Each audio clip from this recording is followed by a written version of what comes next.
Salut à tous, bienvenue dans cette nouvelle vidéo. On va évoquer la chaude actualité du Paris Saint-Germain. Trois thèmes aujourd'hui. Les dernières informations très chaudes sur le dossier Lionel Messi, le mercato du Paris Saint-Germain et la future arrivée des Qataris à Manchester United qui ont de très très hautes ambitions pour le club mancunien et ont trois priorités pour lancer leur projet. Sur leurs trois priorités, il y a un joueur du Paris Saint-Germain. On va commencer avec le collectif Ultra Paris qui appelle à une nouvelle mobilisation aujourd'hui à 18 h à la Factory afin de faire part de leur mécontentement à la direction parisienne. Alors, en ce qui concerne le dossier Lionel Messi, Luis Campos et Nasser Al-Khelaifi avaient dit non au voyage de la Pulga. Galtier, lui, de son côté, n'était même pas au courant de ce voyage, nous apprend aujourd'hui le Parisien. C'est Luis Campos qui a contacté Léo Messi en début de soirée pour l'informer qu'une procédure disciplinaire interne a été engagée par le club à son encontre. C'est une information France Bleu Paris. Cette saison, il y a eu beaucoup d'écarts de conduite, beaucoup de problèmes de comportement, beaucoup de problèmes de retard à l'entraînement à répétition, par exemple, qui se sont discrètement traduits par des mises sur le banc au match suivant. Marco Verratti, après la Coupe du Monde, qui n'a même pas participé, revient avec 4 kilos en trop. Alors, en frappant aussi fort avec Léo Messi, l'idée des dirigeants est clairement de marquer le coup. Par son standing, le club estime que Messi se doit d'être exemplaire et solidaire. Surtout au moment où son équipe traverse une période très difficile et surtout très compliquée, nous rapporte l'équipe.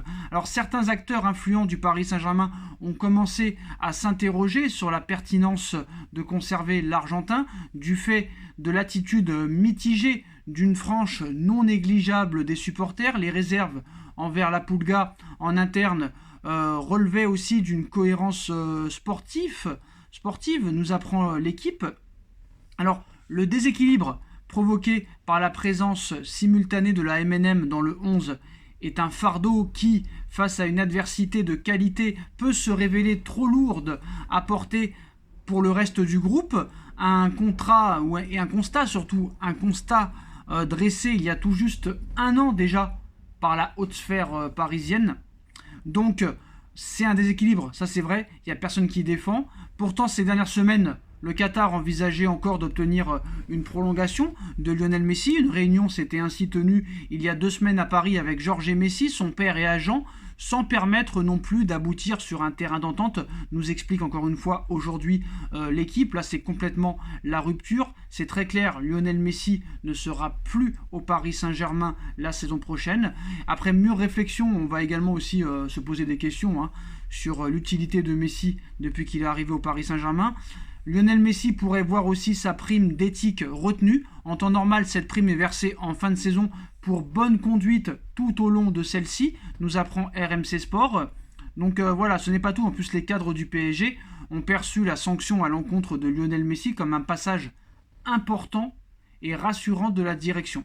Alors, très clairement, en plus de ça, Jorge Messi, son père, a confirmé que Messi ne sera plus au Paris Saint-Germain la saison prochaine. Très clairement, c'est une confirmation. Messi quittera le Paris Saint-Germain à la fin de saison. Il n'y a plus de doute là-dessus. Et Jorge Messi, père et représentant du joueur, a déjà communiqué au Paris Saint-Germain que son fils quittera le Paris Saint-Germain à l'issue de la saison. Alors, en ce qui concerne le prochain mercato, on nous a dit la même chose l'année dernière, mais les stars à court terme au Paris Saint-Germain, c'est terminé. Le club vise 3 critères qui tourneront autour de Kylian Mbappé: la jeunesse, les joueurs français confirmés et les joueurs d'équipe. Nasser nous avait dit la même chose l'année dernière et à l'arrivée c'était un gros mensonge. En ce qui concerne les autres informations mercato, il y a beaucoup de choses à parler. Le dossier d'abord Kolo Muani. Le contact avec le Bayern s'est refroidi à cause de son prix. Pas de discussion concrète avec le Bayern à ce stade, même si très clairement Kolo Muani, le PSG n'est pas l'option la plus chaude pour lui à ce stade, malgré le fait que les patrons parisiens poussent beaucoup.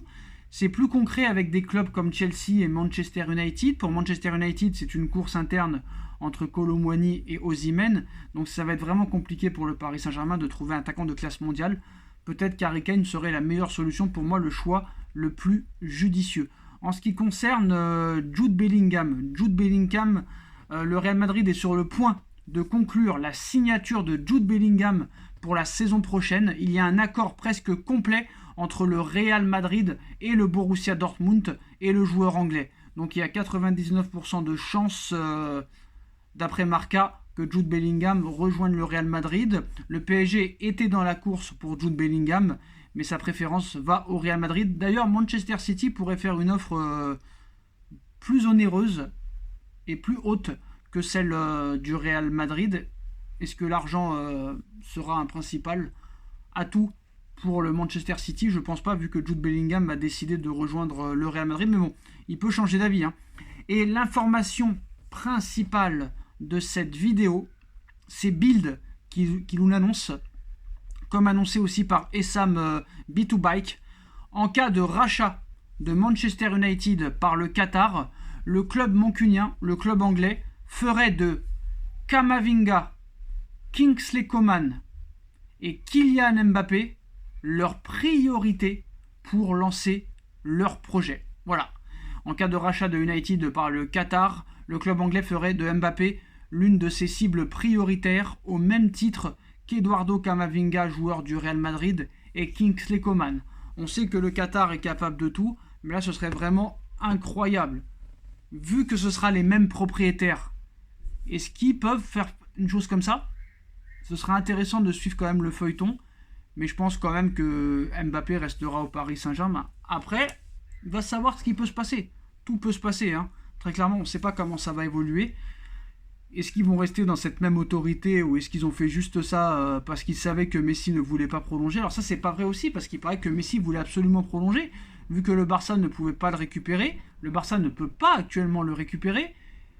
Et à l'heure actuelle, il paraît que c'est Al Hilal qui va proposer une fortune inestimable à Lionel Messi pour rejoindre le club saoudien.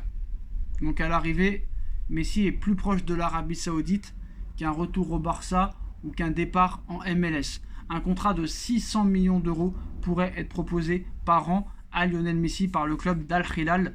Et on pourrait voir Ronaldo versus Messi la semaine prochaine, plutôt l'année prochaine, en championnat saoudien. Ce serait totalement incroyable. Voilà les postos, c'est la fin de cette vidéo. Dites-moi en commentaire ce que vous en pensez. On like, on partage, on commente, on s'abonne.